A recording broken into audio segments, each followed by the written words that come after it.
नमस्कार, सूबे की बात सुनो सरकार में आप सबों का स्वागत है और मैं हूं संतोष सिंह। आज भारत सरकार के केंद्रीय मंत्री रविशंकर प्रसाद और पटना साहिब के सांसद भी हैं। कोरोना काल में जब जिस समय में पिक पर था कोरोना, हर एक सिलेंडर के लिए लोग जूझ रहे थे, उस वक्त जरूर याद कर रहे थे केंद्रीय मंत्री को कि स्वाभाविक तौर पर भारत सरकार के मंत्री हैं तो पटना के वासियों को कुछ बेहतर सुविधा उपलब्ध हो पाए। क्या हुआ, आप सब साक्षी हैं। कितना असर पड़ा एक मजबूत केंद्रीय मंत्री रहने का, पटना का लोगों को क्या फायदा हुआ, डिलीवरी सिस्टम में उनका क्या सहयोग रहा है, कहने की जरूरत नहीं है, सब कुछ सामने है। अब चीजें पुरानी जगहों पर लौटनी शुरू हो गई है। पीक आवर खत्म हो चुका है और अब 2000 से नीचे अभी रोजाना जो संक्रमित मरीजों की संख्या है वो 2000 से नीचे आ गया है। सूबे में 25,000 के करीब अभी कोरोना संक्रमित मरीज हैं, जिनका अधिकांश मरीजों का इलाज घर पर ही चल रहा है। अस्पतालों में अब वो भागम भाग की स्थिति नहीं है, ऑक्सीजन को लेकर मारामारी नहीं है, दवा उपलब्ध है। हाँ, रेमडेसिविर को लेकर अभी भी परेशानियां हैं, लेकिन बाजार में उपलब्ध है। अब कुछ ज़्यादा दामों के साथ आप कभी भी किसी भी समय ले सकते हैं। कुछ और दवाइयां हैं जिनको लेकर अभी भी परेशानी है, वो उपलब्ध नहीं है। लेकिन इन सब के इतर ब्लैक फंगस ने कहीं न कहीं बिहार वासियों के लिए एक बार फिर परेशानी का सबब बनता जा रहा है। अब 400 के पार मरीजों की संख्या हो गई है। 4 दर्जन से अधिक लोगों की मौत हो चुकी है। रोजाना मरीजों की संख्या उसी तरीके से बढ़ रही है जिस तरीके से अप्रैल के पहले वीक में कोरोना संक्रमित मरीजों की संख्या बढ़ रही थी। आज मुख्यमंत्री नीतीश कुमार ने ट्वीट करके राज्य की जनता को भरोसा दिलाया है कि ब्लैक फंगस से डरने की जरूरत नहीं है। हम राज्य में तमाम अस्पतालों में इसकी चिकित्सीय व्यवस्था पर हम काम करना शुरू कर दिए। समस्या सिर्फ वैक्सीन को लेकर है, सुई को लेकर है। जिन सुई का दाम 7,000 के करीब पड़ता है और एक दिन में 6 सुई लगता है इस बीमारी में, मतलब 42,000 रोजाना और 18 दिन आपको रोज वो सुई लेना है। विदेश से इंपोर्ट होकर सुई आता है, यही परेशानी की सबब है। और बिहार में सरकार लाख दावे कर ले, लेकिन वो सुई अभी भी उपलब्ध नहीं है सहज तरीके से। कई पेशेंटों का फ़ोन हम लोगों के बीच भी आता है कि कुछ खबर चलाइए, कुछ मदद कीजिए, लेकिन सच्चाई यही है कि वो सुई उपलब्ध नहीं है। चलिए अब हम जरा रविशंकर प्रसाद आज आए हैं तो BMCH का भी दौरा किए, गुरु गोविंद सिंह अस्पताल का भी वो दौरा किए। पूरे दौर पर ऐसे उनके साथ आसपास जो लोग चल रहे हैं, जरा उनके ब्रैकेटिंग देखे कि चारों ओर कोरोना संक्रमित वायरस से संक्रमित नहीं हो जाए या उससे उनको कोई प्रभाव न पड़े, इसका खास ख्याल रखा गया है। पूरी तौर पे चीज़ों को देखिए तो रविशंकर ने उस प्रोटोकॉल का पूरी तौर पे पालन भी किया है। लेकिन जब राज्य सरकार खुद मंत्रियों के अस्पताल जाने पर या फिर भ्रमण करने पर रोक लगा रखी है, तो केंद्रीय मंत्री किस हैसियत से ये कर रहे हैं। और कहा यह गया था कि ये कोरोना आपदा एक्ट जो है कोरोना को लेकर जो बनाया है उसका वायलेशन है, इसलिए मंत्री बाहर नहीं निकले। फिर रविशंकर की इस यात्रा का मायने क्या रखता है। कानूनी तौर पे अगर सवाल उठे तो सवाल उठना लाजमी है। जरा देखिए NMCH और PMCH की यात्रा जाने के बाद मीडिया से बात करते हुए रविशंकर प्रसाद ने क्या कहा। अभिशाप है, ये एक बहुत बड़ी महामारी है और सिर्फ भारत में नहीं है, जापान में भी है, यूरोप में भी है, इंग्लैंड में भी है, अमेरिका में भी है। तो सबों को मिलकर इसे संभालना है। आज एक अच्छी खबर ये है कि भारत सरकार, प्रदेश सरकार के प्रयासों से आज देश भर में कोरोना का रिकवरी 86.5% हो गया। पोलियो का टीका लगा था, तो अभियान कितने साल चला था, ये बताइए आप। सावन चला था ना, बता डॉक्टर साहब कितने साल चला था पोलियो? काफी नहीं चला सर। बताइए, 95 से शुरू हुआ, थैंक यू डॉक्टर, और 2011 में समाप्त हुआ। तो यहाँ हम लोगों ने, नरेंद्र मोदी ने पूरा संकल्प दिया है कि सितंबर अक्टूबर तक देश में 200 करोड़ से अधिक कोरोना की वैक्सीन तैयार होगी। 27 पीएमसीएच पहुंचे हैं और पीएमसीएच में भी उन्होंने मीडिया के सवालों का जवाब दिया, लेकिन सवाल उठता है कि पोलियो अभियान और कोरोना अभियान के वैक्सीनेशन को एक साथ कैसे जोड़ा जा रहा है। वो सिर्फ बच्चों के लिए था, जन्म लेने वाले बच्चों के लिए, 0 से 5 साल के बच्चों के लिए पोलियो ड्रॉप था। हर वर्ष बच्चों की संख्या बढ़ रही थी और 2002 से शुरू हुआ और 2011 तक अभी भी पोलियो के वैक्सीन दिए जा रहे हैं। तो उसका ड्रॉप दिए जा रहे हैं, वैक्सीन नहीं ड्रॉप दिए जा रहे हैं।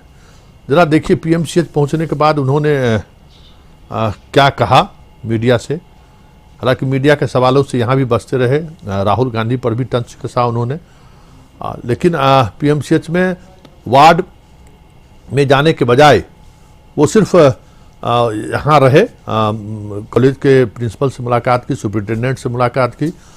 उन्होंने मीडिया से बातचीत में क्या कहा जरा आप सुनिए, उसके बाद हम अपने संवाददाता गौतम के पास चलेंगे और गौतम से ये जानना चाहेंगे कि रविशंकर प्रसाद की इस यात्रा का मतलब क्या है। लेकिन पहले जरा सुनिए कि रविशंकर प्रसाद पीएमसीएच में क्या कर रहे हैं। अनुमति नहीं है ना, लॉकडाउन है, इस बात को समझिए आप। सर, पटना की जनता आपसे बहुत आशा कर रही थी इस दौरान कोरोना काल में आपकी उपस्थिति रहेगी सर। एक मिनट मेरी बात सुनिए, मैं रोज दिल्ली से मॉनिटर करता था, पटना में आया यहाँ से मॉनिटर करता था। 4-5 बार सर बात किए हैं और इनके जो स्टाफ बाबू हैं वो लोग भी मैं बात रोज कर रहे हैं। सहयोग करता हूँ, बात करता हूँ। लेकिन क्या समझते हैं, मेरी इच्छा नहीं थी कि मैं आऊँ क्या, लेकिन जब लॉकडाउन है तो मुझे उसके नियमों का पालन करना है। क्योंकि मैं मंत्री बना गए थे सर कोरोना को लेकर, क्योंकि मैं केंद्रीय मंत्री भी हूँ और कानून मंत्री भी हूँ। आज मैंने विशेष आग्रह किया कि मुझे बस 3-4 घंटे की अनुमति मिली है मुझे। मैं पटना सिटी गया और यहाँ आया कि एक बार मैं स्वयं जाऊँ, रिपोर्ट दूँ, इसलिए हम करते हैं। और बिहार के लिए ऑक्सीजन की व्यवस्था, डॉक्टरों की व्यवस्था, आपको बताया जो रेमेडी से दवा की, उसमें मैं लगा रहता हूँ, आगे भी करूँगा, ये तुम्हारा फर्ज है। बहुत सवाल लोग करते हैं, कांग्रेस पार्टी के नेता तो रोज करते हैं। तो आज पटना के पत्रकार मित्रों के माध्यम से एक सवाल मुझे उठाना है, क्या राहुल गांधी जी ने अभी तक टीका लगाया है, वैक्सीन लगवाया है? मैं गंभीरता से उठा रहा हूँ। प्रधानमंत्री जी ने ले लिया, हम लोगों ने ले लिया, देश की जनता लगभग 19.5 करोड़ ले ली। तो राहुल गांधी जी ने टीका लगवाया है क्या, वैक्सीन लगवाया? अगर लगवाया है तो कहाँ लगवाया है, एक बार चलिए, राहुल गांधी ने वैक्सीन लगाया है कि नहीं लगाया है, ये सवाल रविशंकर प्रसाद की तरफ से उठे हैं। इसमें तो जवाब हमें लगता है कि राहुल गांधी को देनी चाहिए, कि क्योंकि वैक्सीनेशन को लेकर लगातार वो सवाल कर रहे हैं। कहाँ लगाए हैं, सरकार में रविशंकर प्रसाद हैं, अगर राहुल ने वैक्सीन लिया होगा तो वो तो सारा उनका खुद का साइट है, उस साइट पर सारे डाटा उपलब्ध होंगे। लेकिन चलिए, सियासत इसी को कहते हैं और नैरेटिव बदलने का भी एक ये तरीका है। जवाब तो राहुल को देना चाहिए। लेकिन इस बीच बिहार के कांग्रेसी नेता ने भी रविशंकर पर इशारों में चुटकी लिया है। जैसे आज पत्रकारों ने ली कि आप कोरोना काल में कहाँ गायब थे। कांग्रेस ने भी कुछ इसी अंदाज में राहुल पर सवाल दागने के बाद उसी अंदाज में कुछ सवाल उन्होंने भी किया है। जरा सुनिए कि कांग्रेस ने राहुल के से जुड़े सवालों पर क्या जवाब दिया है। ना करें, पहले ये बताएं कि जो बिहार में हजारों लोग कोरोना से जान गंवा दी, उसकी जिम्मेवारी कौन लेगा? लाखों लोग पीड़ित हैं कोरोना से, उसकी जिम्मेवारी किसकी है? बिहार में रेमडेसिविर के अभाव में लोगों ने जान गंवाई, ऑक्सीजन के कालाबाजारी की वजह से लोगों ने जान गंवाई। जब लोग यहाँ जान पे भारी पड़ा हुआ था ये बीमारी, तब कहाँ थे रविशंकर प्रसाद जी? राहुल गांधी जी के नाम लेने से महंगाई कम हो जाएगी, राहुल गांधी जी के नाम लेने से बीमारी कम हो जाएगी। आपको वैक्सीनेशन की चिंता ही करनी है तो राहुल गांधी जी। चलिए, सवाल का जवाब सामने आ गया। कांग्रेस की विधायिका है, सीधा सवाल है कि अगर राहुल गांधी के वैक्सीनेशन की बात करके अगर राज्य के देश के लोगों को वैक्सीन उपलब्ध हो जाए तो फिर बड़ी बात। हमारे साथ मरगूब आलम जुड़ चुके हैं। मरगूब, रविशंकर प्रसाद जिस तरीके से मीडिया के सवाल से बचते हुए दिखे, ऐसी स्थिति में उनके कोरोना काल में जबकि मंत्रियों के यात्रा पर खुद मुख्यमंत्री के सचिवालय की तरफ से रोक है, लेकिन चलिए केंद्रीय मंत्री आए, वो अस्पतालों का भ्रमण किया, मीडिया के सवालों से बचते रहे। क्या इस यात्रा को आप क्या कहेंगे?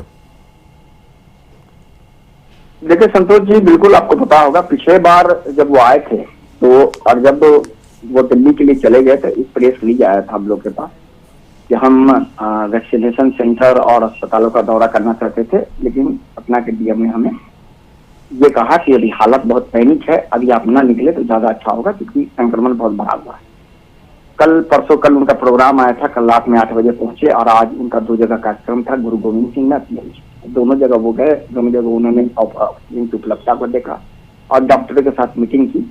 उससे पहले जो हमारे पास जानकारी है, उन्होंने इस पूरे मामले की जानकारी डीएम को दी थी और डीएम ने पूरे मामले में कहा था कि आप जितना कम आदमी हो, जो उस अपने स्तर से जितना कम आदमी हो आप लेकर के आप डॉक्टर के पास जाए, आप पूरी फुलफिल जो होता है प्रोटोकॉल होता है कोविड का, उसको लेकर के गए, लेकिन लगातार वो बचते रहे।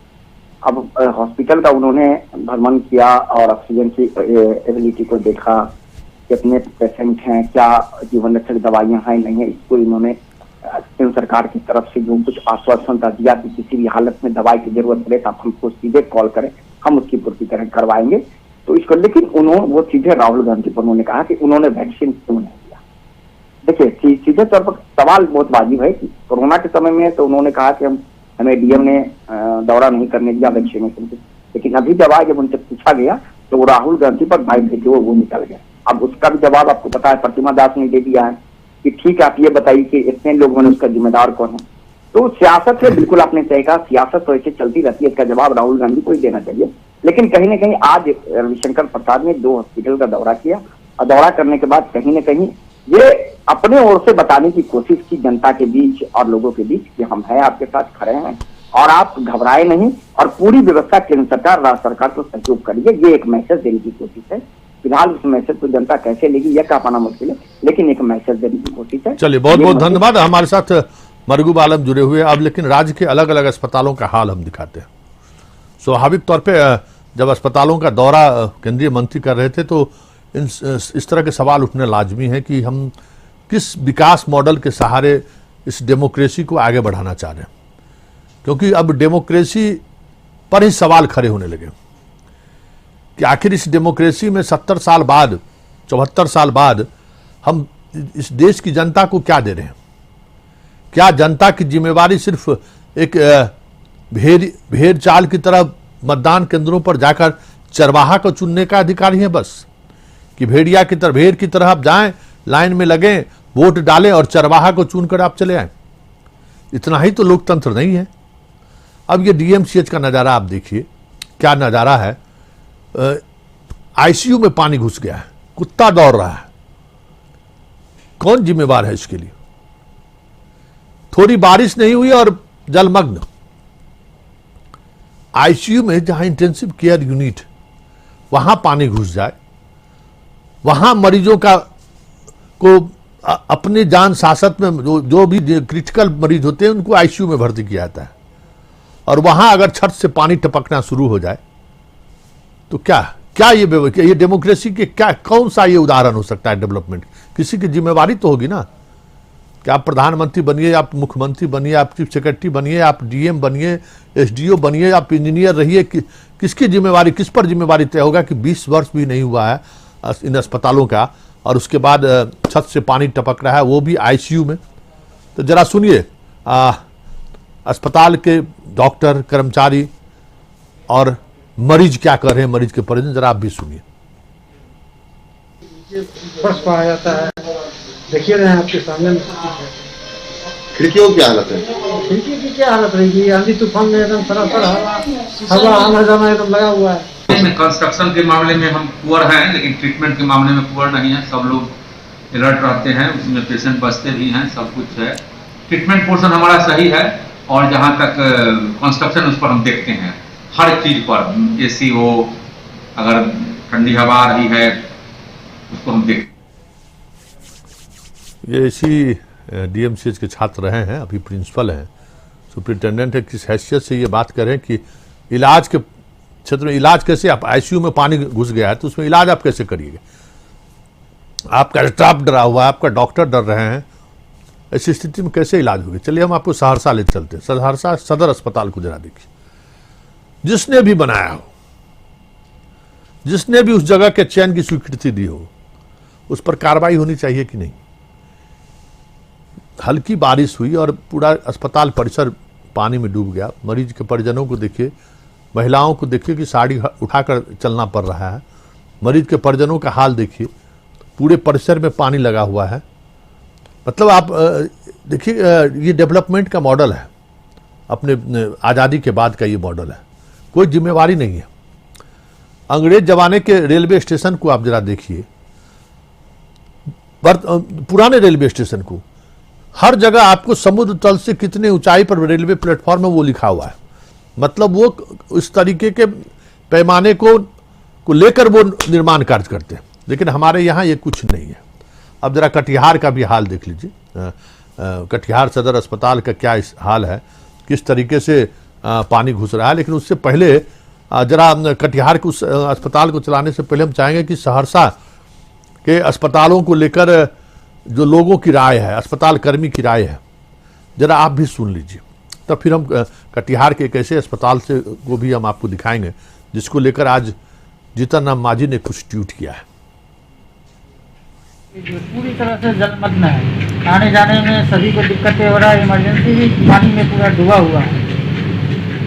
तो फिर आप लोग किस तरह का परेशानी हो रहा है? परेशानी हो रहा है, हम लोग सुबह से आए थे इंटरव्यू के लिए, कुछ हुआ नहीं, फिर बाद में सुने कि कैंसिल हो गया है। इस संबंध में डीएम साहब से बात हुई है और डीएम साहब ने डीडीसी साहब को निर्देश दिया है कि जो एंट्रेंस गेट है वहाँ से लेकर और जहाँ तक जल जमाव करता है वहाँ पर पेवर से या उसको ऐसा किया जाए कि लोग को चलने में सुविधा नहीं। डीएम साहब को कहा गया है, डीएम साहब डीडीसी साहब को गया, साहब तक पहुंचते पहुंचते पता चला कि बरसात का पानी अब अपने निकल गया। 15 दिनों तक मरीज परेशान रहे।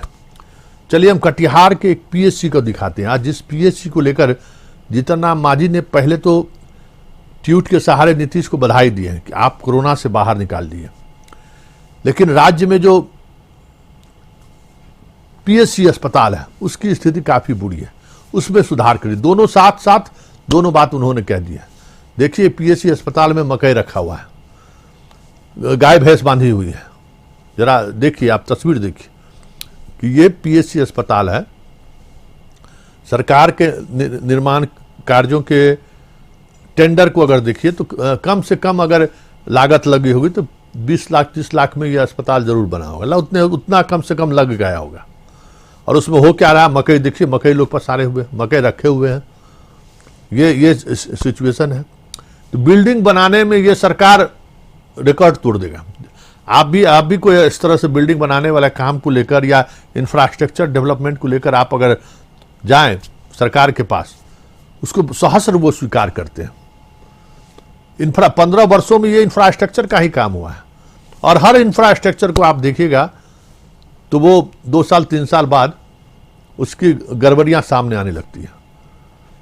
जरा सुनिए लोगों को, इस पीएचसी में ताला बंद है, मकई रखी हुई है, जरा सुनिए वहां के लोगों का क्या कहना है। जब से हॉस्पिटल बना, सरकार के कुव्यवस्था के चलते सही ढंग से आज तक न डॉक्टर आता है न कोई स्टाफ आता। बीच में ज्यादा हुआ तो बीच में वो नीलम नर्स थी, उनको अपॉइंटमेंट यहाँ हुआ तो कुछ दिन तक तो ठीक था। और उसके बाद सरकार का ध्यान कितना बार आकृष्ट किया गया, लेकिन कोई ध्यान ही नहीं है हॉस्पिटल की तरफ। वहाँ हमारे एक डॉक्टर साहब थे, डॉक्टर यूके सिन्हा जी। आज से 2 साल पहले उनका डिप्यूटेशन हो गया है अन्य जगह पे, इसी जिला में। 2 साल से वहाँ कोई डॉक्टर पोस्टेड है नहीं, जिस वजह से क्या कहते हैं, उसके बाद ये कोरोना को लेकर के जितना भी अतिरिक्त प्राथमिक स्वास्थ्य केंद्र का स्टाफ वगैरह है सबको क्या कहते हैं मुख्यालय बुला लिया गया था, जिस कारण से वहाँ पे लोग नहीं। ये जो डिप्टेशन का खेल है ना, हर जिले में सिविल सर्जन की आमदनी का एक जरिया है। पोस्टिंग होगी किसी भी पीएचसी में, पैसा दीजिए, वो कहीं डिप्टेशन पर आपको सरकार पोस्ट करेगी किसी पीएचसी पर, एडिशनल पीएचसी पर, उनका ट्रांसफ़र कर देगा जिला मुख्यालय में। और ऐसे मुख्यालय में करने के बाद वो आप ड्यूटी करिए या ना करिए, सिविल सर्जन का पॉकेट भरते रहिए, आप आराम से प्राइवेट प्रैक्टिस कर सकते हैं। ये बिहार का स्वास्थ्य सिस्टम है। चलिए अब हम एक छोटा सा ब्रेक लेते हैं। ब्रेक के बाद इसी तरीके से जन सरोकार से जुड़े हुए मुद्दों से कई ऐसे सवाल हैं जिन सवालों को लेकर सरकार को हम सजग करने की कोशिश करेंगे या सरकार को कानों तक ये बात पहुंचे। इस खास कार्यक्रम के दौरान, कशिश के कार्यक्रम के दौरान हमारी कोशिश यही रहती है कि सरकार तक ग्राउंड जीरो में क्या स्थिति है वो वहाँ तक पहुँच पाए। चलिए कुछ और खबरें हम आपको दिखाते हैं, लेकिन पहले एक छोटा सा ब्रेक ले लेते हैं। ब्रेक के बाद एक बार फिर से आप सबों का स्वागत है और हम बात एक ऐसे टेक्नोलॉजी को लेकर कर रहे हैं जिस पर राज्य सरकार बड़ी बड़ी बातें कर रही थी कि तटबंध की सुरक्षा के लिए राज्य सरकार ने 2 तरीके के नए सिस्टम कह सकते हैं इंट्रोड्यूस किया है। मतलब वो तकनीक की बात की है। एक तो स्टील के पिलर का इस्तेमाल, दूसरा जियो बैग का इस्तेमाल। तो जियो बैग का 25 करोड़ से ज़्यादा राशि का टेंडर हुआ था। गंडक नदी की सुरक्षा के, तटबंध की सुरक्षा के लिए जियो बैग लगाया गया। लालन के तार से पहले बोल्डर पिचिंग होता था, अब जियो बैग का इस्तेमाल हो रहा है। सारे जियो बैग पहली बारिश में पानी के बहाव में 2 दिन भी वो नहीं टिक पाया। आप तस्वीर में देख रहे हैं, सीधी तस्वीर आप देख रहे हैं कि किस तरीके से जियो बैग कट के नीचे गिर रहा है। ग्रामीण क्या कह रहे हैं जरा आप भी सुनिए। सच्चाई यही है कि जियो बैग में बालू देना था, सेंट देना था, उसमें ये लोग मिट्टी दे दिए। और जियो बैग का जो टेक्नोलॉजी है, उस टेक्नोलॉजी का इस्तेमाल बिहार जैसे नदियों में जो हिमालय से निकलती हैं या दूसरे जो सोर्सेज हैं जहाँ कहीं कहीं बारिश की वजह से खतरनाक स्थिति उत्पन्न होती है जहाँ पे, तो जियो बैग का इस्तेमाल अमूमन इस तरह के तटबंधों की सुरक्षा में बिहार पहला ऐसा राज्य है जो इस्तेमाल कर रहा है। और ये दावे भी कर रहे थे कि ये मेरा खुद का टेक्नोलॉजी है और इसके सहारे हम इस बार बाढ़ से हम निजात पालेंगे। लेकिन पहली बारिश ही, अभी तो हिमालय से पानी आना शुरू भी नहीं हुआ है। गंडक में 25 करोड़ की लागत से जो जियो बैग लगाई गई थी, वो अधिकांश जियो बैग नदी के धारक के साथ ही, बारिश के साथ ही बह गई है। एक विकास का ये भी मॉडल है। दूसरा हम सीतामढ़ी चलते हैं, जरा देखिए इस चचरी के पुल को। विकास का एक ये भी मॉडल है। गांव वाले देखिए कितनी लंबी नदियां हैं और ये इस नदी को पार करने के लिए बांस की चचरी से पुल बना दिया है। चचरी का पुल बह गया, अब लोगों का एकमात्र जो आवागमन का साधन था वो अब समझ जाइए 6 महीने के लिए अवरुद्ध हो गया। ये भी एक डेवलपमेंट का तकाजा है, इस प्रदेश का तस्वीर है। ये कहने को तो हम बहुत सारे पुल बनाए हैं, लेकिन अभी भी बहुत सारे पुल ऐसे जगहों पर बनने की आवश्यकता है जहाँ के लोग लगातार डिमांड कर रहे हैं।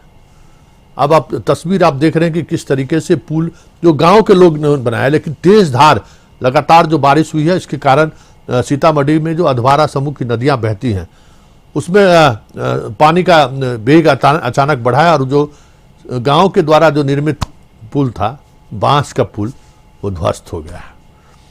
चलिए हम आप इन तमाम डेवलपमेंट के जो पॉलिसी है, उस पॉलिसी को लेकर पहली बार बिहार अभियंत्रण सेवा संघ ने सवाल खड़े किए। संघ के अध्यक्ष का सीधा कहना है कि इतनी बारिश में जिस तरीके से जल जमा हुआ है, जिस तरीके से सड़कें टूट रही हैं, ये कोई मतलब प्रकृति प्रदत्त चीज नहीं है। ये जो टाउन प्लानिंग है या जिस तरीके से निर्माण का काम चल रहा है, वजह वो है प्रकृति के वजह से या यास तूफान, चक्रवाती तूफान की वजह से नहीं हुआ है।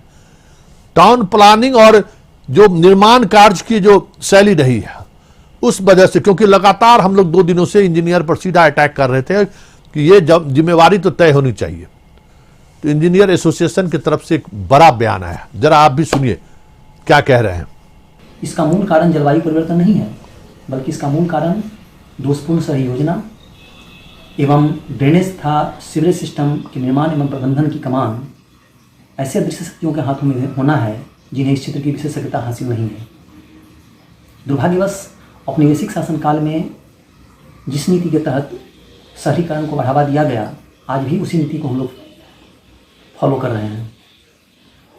पब्लिक इंफ्रास्ट्रक्चर के निर्माण एवं प्रबंधन से पहले उस एरिया में ड्रेनेज सिस्टम एवं सीवरेज सिस्टम की व्यापक योजना तैयार कर लेनी जानी चाहिए, लेकिन होता ठीक उसका उल्टा है। कागज पर तो योजनाएं खूब बनती हैं, लेकिन धरातल पर उतरने। भाई सैल्यूट आपको। सरकार के खिलाफ बोलना तो मुश्किल है, बड़े बड़े इंस्टीट्यूशन से जुड़े हुए लोग नहीं बोल पाते हैं। संगठन वाले तो कहां दुम दुबा के भाग चले हैं, कहना मुश्किल है। लेकिन चलिए, किसी ने साहस तो किया। अभियंत्रण सेवा संघ के अध्यक्ष हैं, इन्होंने एक बड़ी बेबाकी से कही है कि यह संकट प्रकृति प्रदत्त संकट नहीं है, यह संकट पूरी तौर पर मानव निर्मित संकट है और इसके लिए पूरा सिस्टम जिम्मेवार है। हम इंजीनियरों को गाली मत दीजिए। इसने जिसने भी ये योजना बनाई है, जरा उनसे पूछिए कि उस योजनाओं के बारे में उनकी क्या समझ है। हम तो निर्माण कराने के लिए पहुंचते हैं, तब तक सारी चीजें बदल जाती हैं। चलिए, चलते चलते हम आपको दिखाते हैं, लगातार खबरें दिखा रहे हैं ये एम्बुलेंस। राज्य सरकार भी कह रहे हैं कि एम्बुलेंस लीजिए, हम आपको अनुदान देंगे। 108 नंबर का भी चला कि भाई 108 नंबर का एम्बुलेंस का इस्तेमाल होगा। लेकिन कोरोना काल में पूरे प्रदेश का हेल्थ डिपार्टमेंट का आप कह सकते हैं कि सब कुछ सामने आ गया, बेपर्द हो गया है स्वास्थ्य विभाग, जिसको आप कहते हैं ना कि बेपर्द होना, बेपर्द हो गया स्वास्थ्य विभाग कि इनके पास कहने को तो बहुत कुछ है लेकिन कुछ नहीं है। देखिए, एम्बुलेंस की जगह पे लोग ठेला पे, कोई मधुबनी की यह तस्वीर नहीं, गोपालगंज से भी हम लोगों ने खबर दिखाई, बेतिया से खबर दिखाई, छपरा से खबर दिखाई, कहां से नहीं ये इस तरह की खबरें आई हैं। छपरा के पप्पू यादव का भी सवाल सामने है, लेकिन इन सब से इतर बड़ा सवाल ये है कि हर अस्पताल के पास विधायक फंड से एम्बुलेंस तो मुहैया हो गया, लेकिन उसका संचालन कैसे हो, इसको लेकर कोई वर्क प्रोसेस है ही नहीं। करोड़ों का एम्बुलेंस रखा हुआ है बिहार में, और जरा देखिए इस पर सिविल सर्जन क्या कह रहे हैं। तेज आंधी की वजह से ऐसा रिपोर्ट आ रहा है कि बहुत जगह से पेड़ उड़ गिर गया सड़क पर, तो सही समय पर जो है एम्बुलेंस नहीं पहुंचने की घटना हो सकती है। मुझे पता लगा दे दीजिए कि किस तरह का मामला है, तो फिर अगर उसमें एम्बुलेंस चालक की लापरवाही से दे दी हुई तो फिर चलिए, एम्बुलेंस चालक की अगर जांच करेंगे, अगर चालक ने गड़बड़ी की होगी तो उस पर कार्रवाई होगी। ये तो कार्रवाई अपने तरीके से चलती रहती है। चलिए।